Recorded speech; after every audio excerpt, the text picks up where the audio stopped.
Bismillahirrahmanirrahim. So our third experiment is coefficient of friction between steel and various materials. Okay. So our objective is to find the coefficient of friction between steel and various materials on a leveled plane. Okay. हमने steel और various materials के दरमियान coefficient of friction find करना है. Okay. एक levelled plane के अंदर you have इसमें थ्योरी आपकी होगी friction, types of friction, dry friction, fluid friction.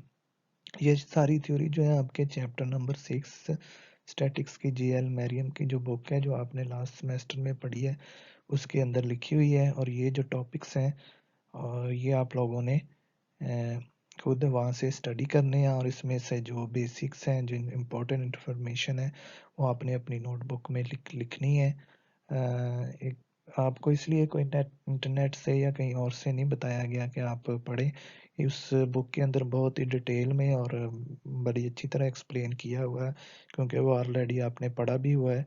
इसलिए आप लोग उसको देख लीजिएगा और जो सैम्पल प्रॉब्लम्स हैं 6.1, 6.2 एंड 6.3 वो भी इन्हीं एक्सपेरिमेंट से ही रिलेटेड है. सो उनको भी आप लोगों ने एक दफ़ा देखना है. ओके. सो फ्रिक्शन जो है वो जनरेट किस वजह से होती है, इसलिए due to the roughness of the surface. So हम यहाँ पे स्लैब के अंदर अब वो थ्योरी को दोबारा नहीं पढ़ेंगे, जस्ट बेसिक्स ही देख लें. और ये हमने एक्सपेरिमेंट क्यों करना है? You know in some cases we need friction and some cases we do not need friction. So we have to find, being a design engineer, you have to find a material. uh, for example where you have a job के आपने ऐसा दो material find करने हैं जिनके दरमियान friction minimum हो, for example ball bearing के अंदर. सो और इन सम केसेस आप लोगों ने कुछ ऐसे मटेरियल फाइंड करने हैं दो जहाँ पे आपको मोर एंड मोर फ्रिक्शन चाहिए, फॉर एग्जांपल ब्रेक्स के क्लचेस में ईटीसी. ओके. ये सारा कुछ आपने आई होप के डिटेल में पढ़ा हुआ है. सो हमने ये एक्सपेरिमेंट कैसे coefficient of find you know के जो जब हम किसी ब्लॉक जिसका weight W is equal to mg है, जब हम इसको एक किसी सरफेस पे रखें तो इस पे एक नॉर्मल फोर्स अप्लाई होती है mg cubical that is equal to n. जब हम इस पे force in this direction right hand side की तरफ अगर हम एक फोर्स अप्लाई करें F या P जो है अप्लाइड फोर्स, तो वो एक फ्रिक्शन फोर्स जनरेट होती है जो इसकी मोशन को रेजिस्ट करती है. Okay.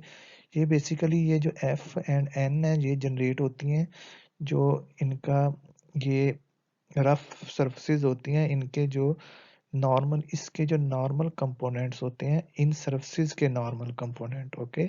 Not the vertical component. उन नॉर्मल कंपोनेंट का जो हॉरिजेंटल कंपोनेंट होता है वो एक्ट करता है एज ए फ्रिक्शन फोर्स और जो वर्टिकल कंपोनेंट होता है वो इक्वल होता है equal to the weight W. Okay.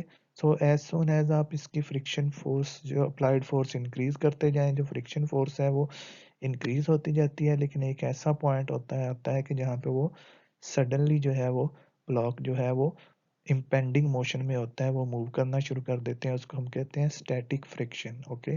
उसके बाद काइनेटिक फ्रिक्शन शुरू हो जाती है. तो ये यहाँ पे एक थोड़ा सा डाउनवर्ड बम्प आता है, सॉरी डाउनवर्ड ग्राफ आता है. इसकी रीज़न आई होप कि आप लोगों ने स्टैटिक्स में हाशिम साहब ने आपको पढ़ाया है, आपने उसमें पढ़ी हुई होगी. स्टिल अगर किसी को नहीं क्लियर तो I will explain in your question and answer sessions. Okay. Basically होता है कि जब बॉडी मूव करना शुरू कर देती है तो वो जो इसके जो अप्स एंड डाउन्स हैं स्टैटिक पोजीशन में they are almost fix with each other. Okay. वो एक कंप्लीटली एक गियर की तरह लॉक हुए होते हैं, लेकिन जब इन पे फोर्स ये मूव करना शुरू हो जाता है तो वो यू कैन से कि वो ऊपर से स्लाइड कर जाते हैं. ओके. ये ऊपर से स्लाइड कर जाते हैं परफेक्टली एक उसके अंदर, जैसे जिसको पंजाबी में या उर्दू में कहते हैं कि उसके अंदर ऐसे स्टिक नहीं होते, ठीक है, फिट नहीं होते, तो इस वजह से उसकी जो हॉरिजेंटल कंपोनेंट है वो कम रहता है। Okay, this is some basic reason. There are many other reasons you can find from your book. Okay, so here is the method to find the coefficient of to measure the coefficient of static friction between steel and various materials. इसकी आप लोग video check कर, video जैसा कि मैं आपने आपको दिखा दी है, उस वीडियो में आप इसकी फर्दर डेमो जो है वो देख सकते हैं। Okay, we have different materials, जिसमें हमारे पास स्टील, नायलॉन और ब्रास है। ओके, यहाँ पे हमने पी फोर्स अप्लाई की। ओके, इस डायरेक्शन में, यहाँ पे आप लार्ज स्केल में दे सकते हैं, इस डायरेक्शन में पी फोर्स अप्लाई की। ये वेट है हमारे पास स्लैब का डब्ल्यू, इस पे हम फर्दर ऊपर वेट रख के इसको इंक्रीज भी कर सकते हैं। देन डब्ल्यू के इक्वल यहाँ पे एक रिएक्शन फोर्स अप्लाई हो रही होगी। हम लोग क्या करेंगे, इसकी पी फोर्स जो है वो इंक्रीज करते जाएंगे, और फिर इसको ये यहाँ पे पी फोर्स, यहाँ पे जो हमने लोड लोड डालना है, ये लोड देखें, ये डायरेक्शन ऑफ फोर्स जो है वो यहाँ से ऐसे ये एक मेथड है ये पी फोर्स अप्लाई करने का। ओके, यहाँ पे जो पी फोर्स है, ओके, ये वाली है। ओके, ये डब्ल्यू है जो इस स्लैब का वेट है। ओके, इसके एक रिएक्शन फोर्स होगी एन, और ये पी लोड जो है यहाँ पे हमने अप्लाई करना है, इसके अपोजिट एक फ्रिक्शन फोर्स एफ मैक्सिमम जो है वो अप्लाई हो, यानी कि जनरेट हो रही होगी। तो हमने क्या करना है, F is equal to mu S multiplied by N, तो म्यू एस क्या हो जाएगा, एफ ओवर एन। तो एट द इम्पेंडिंग मोशन हमने यहाँ पे इंक्रीज करते जाना है लोड, और इसको हल्का सा टैप करेंगे, हल्का सा ऐसे टच करेंगे, जहाँ पे ये जस्ट स्टार्ट द मूव हो जाए, हमने वो रीडिंग पी की नोट कर लेनी है। P will be equal to F. Okay, और एन जे किसके इक्वल होगा, ये डब्ल्यू के इक्वल। ओके, सो हमने यहाँ से एफ ओवर एन से कोफिशिएंट ऑफ स्टैटिक फ्रिक्शन जो है वो फाइंड कर लेना है। Okay, so as we have four different materials, हमारे पास स्टील है, नायलॉन है और ब्रास है, और हमने स्टील और स्टील के दरमियान, स्टील और नायलॉन के दरमियान, स्टील और ब्रास के दरमियान जो है कोफिशिएंट ऑफ फ्रिक्शन फाइंड करना है। तो आपने ये करना है कि फर्स्ट ऑफ ऑल आप चेक कर लें, स्टील और स्टील के दरमियान में भी चेक फाइंड कर लें, या स्टील और नायलॉन के दरमियान कोफिशिएंट ऑफ फ्रिक्शन फाइंड करना है। आपने चार रीडिंग्स लेनी है, चार रीडिंग्स के जो आपके पास जो कोफिशिएंट ऑफ फ्रिक्शन है वो डिफरेंट आएगा। ओके, सेम नहीं आएगा, उसमें बिल सम पर्सनल एरर्स भी होंगी। कुछ स्टूडेंट से अक्सर क्वेश्चन किया जाता है कौन सी एरर, वो कह देते हैं पर्सनल एरर, एक्सपेरिमेंटल एरर। बेटा आप लोगों ने बताना है कि व्हाट इज पर्सनल एरर, कौन सी पर्सनल एरर है और उसकी रीजन क्या थी। पर्सनल एरर तो एक जनरल वर्ड है। एक्सपेरिमेंटल एरर अक्सर स्टूडेंट्स आंसर करते हैं, एक्सपेरिमेंटल एरर कौन सी एक्सपेरिमेंट में क्या एरर थी। फॉर एग्जांपल एरर ये हो सकती है कि आप लोगों का जो पी लोड अप्लाई हो रहा है उसमें एक वो डायरेक्टली हॉरिजेंटल डायरेक्शन में नहीं हो रहा है, वो जाके एक पुल्ली से गुजर के जा रहा है, और उस पुल्ली में भी फ्रिक्शन है। ओके, इस तरह ये ऑलमोस्ट 3 कमेंट्स जो हैं वो हर स्टूडेंट ने अपनी नोटबुक में लिखने हैं इससे रिलेटेड। ओके, जो भी आपको अंडरस्टैंडिंग आए इसके बारे में, देन आप लोगों ने इसका एवरेज जो है वो फाइंड कर लेना है हर मटेरियल के लिए। फॉर एग्जांपल आपने चार रीडिंग ली, चार रीडिंग्स का जो एवरेज आया 0.495। ओके, सो इसी तरह हमने नायलॉन के लिए नायलॉन और स्टील, ब्रास और स्टील, और एल्यूमिनियम और स्टील के दरमियान फाइंड कर लेना है। ओके, देन आपने ये करना है कि ये तो आप लोगों की जो है जो आपने एक्सपेरिमेंटली मेजर किया। ओके, ये तो आप लोगों ने एक्सपेरिमेंटली देखे मेजर किया, ये वाला for the nylon and this 1.5 for brass, इसमें रीडिंग्स आप लोगों ने अपनी लेनी है। Okay, this one is for aluminium. Okay, तो आपने ये करना है कि नेट से इसकी या किसी बुक से आपने अब चेक करनी है कि नायलॉन और स्टील के दरमियान कोफिशिएंट ऑफ फ्रिक्शन की वैल्यू क्या होती है, स्टैंडर्ड वैल्यू जो होती है, ओके।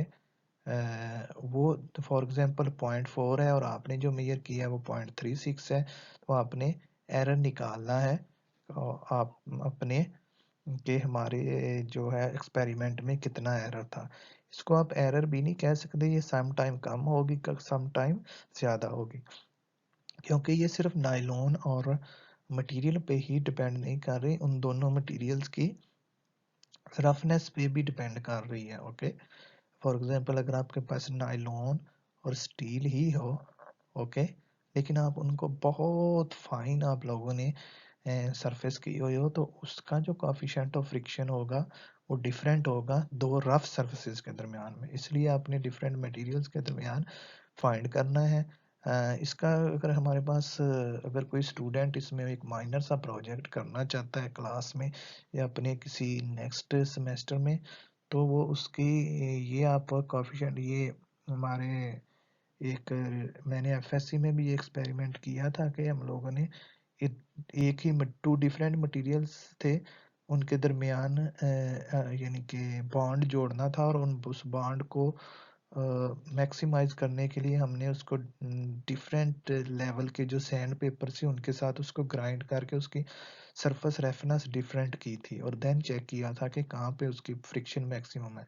तो ये एक्सपेरिमेंट भी कोई अगर स्टूडेंट्स आप यानी कि फर्दर लर्न करना चाहते हैं तो आप घर में ये एक्सपेरिमेंट कर सकते हैं कि इस तरह कोई ब्लॉक लेके उनको different sand papers, different grade के सैंड पेपर्स जो होते हैं जिसको हम रेगमाल आम जुबान में कहते हैं, उनके साथ डिफरेंट सरफेसेस जनरेट करके आप उनके दरमियान चेक कर सकते हैं कि कितनी फ्रिक्शन है। आप यानी कि उनका जो एक्सपेरिमेंट है आप यहाँ पे आके लैब में कर सकते हैं। We can provide you this facility, okay, so if you can see the video and if you have any question you can also ask, okay।